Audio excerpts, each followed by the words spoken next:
Hey there, welcome to my review of Star Wars Rebels The Occupation. Before I begin, I just want to let you know that this is my second recording. The original recording I made will be made available to my patrons only. So if you want to get access to that, you can go support me on Patreon for as little as $1 per month. Your donations there do help improve my channel a great deal. So now that that short little plug is over, let's talk about the episode. So a quick recap.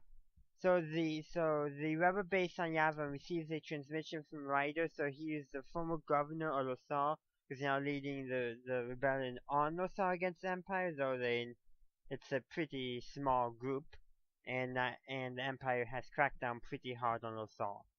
It is an occupation. But anyhow, he sends the rebel command a transmission about a new TIE defender, though it is cut off. So the Ghost could go to Lothal in order to get this intel and figure that out. That's what the occupation focuses on, is solely them getting onto Japan and meeting up with Fido. Fly the Defender is where they're actually putting the main mission into action. Though that is own separate review, so be sure to go watch that. It will be linked at the end of this video. So they on the ship, the Broken Hornet is what they used to sneak into the Sol. Though the Empire does discover them because they conducted thermal scans of their ship to figure out how many beings on there, and it's higher than apparently the Empire thought so. So my opinion was, like, I forget his name, the criminal pirate captain who owns the Broken Hornet is apparently now somewhat working with the Empire to get money, something like that. Why couldn't you say I expanded my crew? I could have solved that problem, but hey, where it goes, and I did provide a comedic. Also in this episode, they all don disguises, and so yeah, so we see Hero without her pilot helmet thing, whatever you want to call it, her pilot gear. So we get to see her ears, which is something we don't get to see. They're all in costume. Zeb has the costume that probably hides him the most.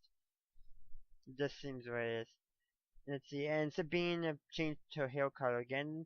When I first watched it, I was like, I don't know. After watching Friday the Defenders, though, which I will mention this in that review, it did kind of grow on me.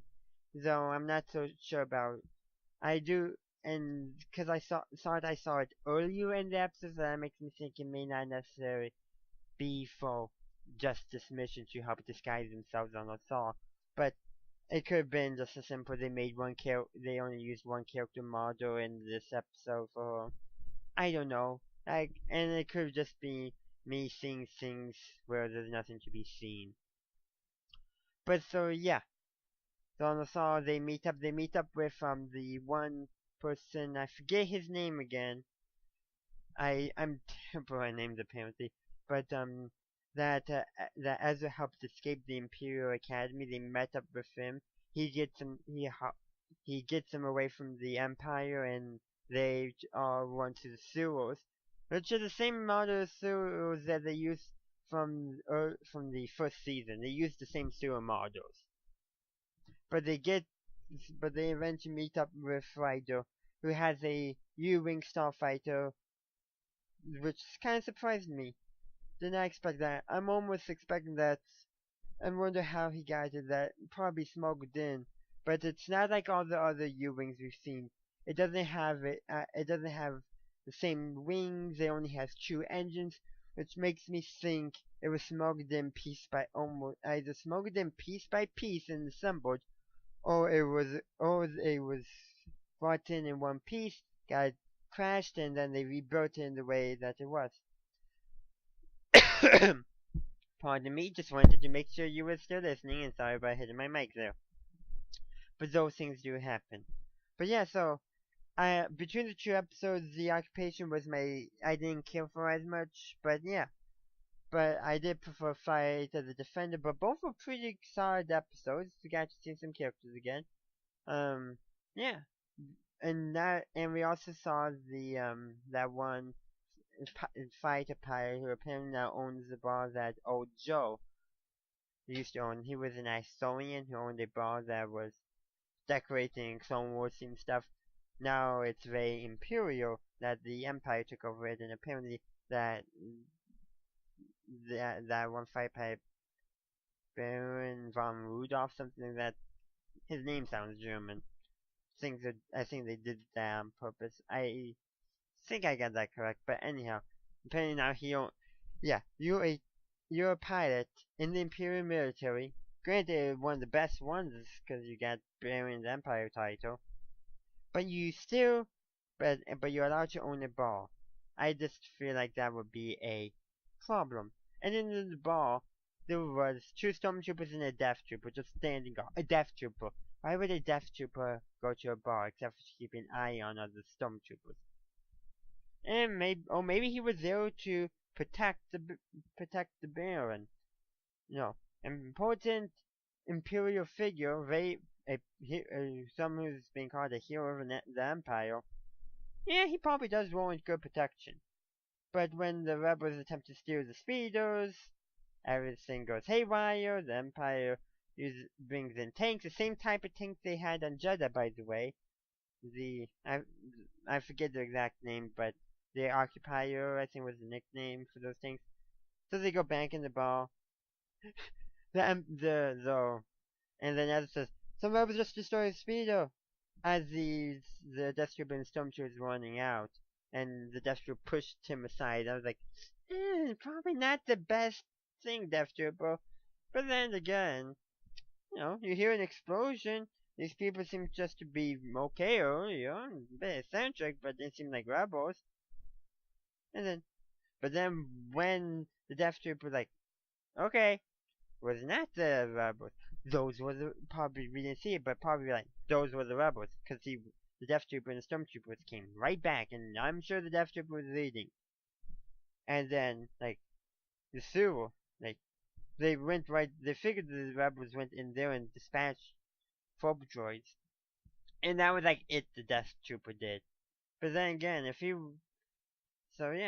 but if he was ordered to protect that Baron, that fighter pilot, it would make sense for him to lead the search, but maybe not conduct it personally. But kind of somewhat better than the use in the name of the rebellion of the Death Troopers, but still that was still an okay use. And as for being able to actually hear the actual voices, except for during the fight scene in the name of the rebellion part 2, every other time the Death Troopers and Star Wars Rebels have used non-scrambled voices, they've been addressing non-Death Troopers. Which makes me think only Death Troopers and Death Troopers and a few select others have the ability or have the technology to decode their communications. Or it's a language that only certain people are trained in, like high-ranking Imperials and Death Troopers. Both, I think, could be it. And of course, always to allow us as the audience to understand. But it does make sense for non-Death Troopers when receiving all non-Death Troopers would not be able to understand Death Troopers, so the Death Troopers would need to speak regularly, so that way they can give orders, which they appear to do. Makes me think that all Death Troopers have at least the rank of Sergeant. I don't know why, I just because they order around pretty much every Stormtrooper ever. So yeah, that does give credence to that, which would make some sense, give them some rank, so they can do that. But I do feel like there's been a lot of Death Troopers recently in Rebels, so on having Death Troopers makes sense. The Death Troopers on that supply ship made sense because they were guarding a kyber crystal. This episode or song, I don't know. The only way I can understand why they're on a song, especially some in kyber crystals. The only reason why I said earlier is that Death Trooper there is assigned to be the bodyguard and protect that one fight part, that one Baron. I forget his actual name. I think I gave an attempt earlier, but I won't give an attempt again. But so yeah, but that is nice to, in a way, kind of need to see. And that was a little speculation, but hey, that's what what these episodes prompt. But yeah, kind of nice to see them fight, do a kind of sewer fight scene, and then Ryder used Sabine's own design to help direct them in which way to go in order to, well, find, get to where he'll meet them, and that's when we see his Ewing. Which is neat to see a Ewing in a other type of configuration, a more hodgepodge configuration.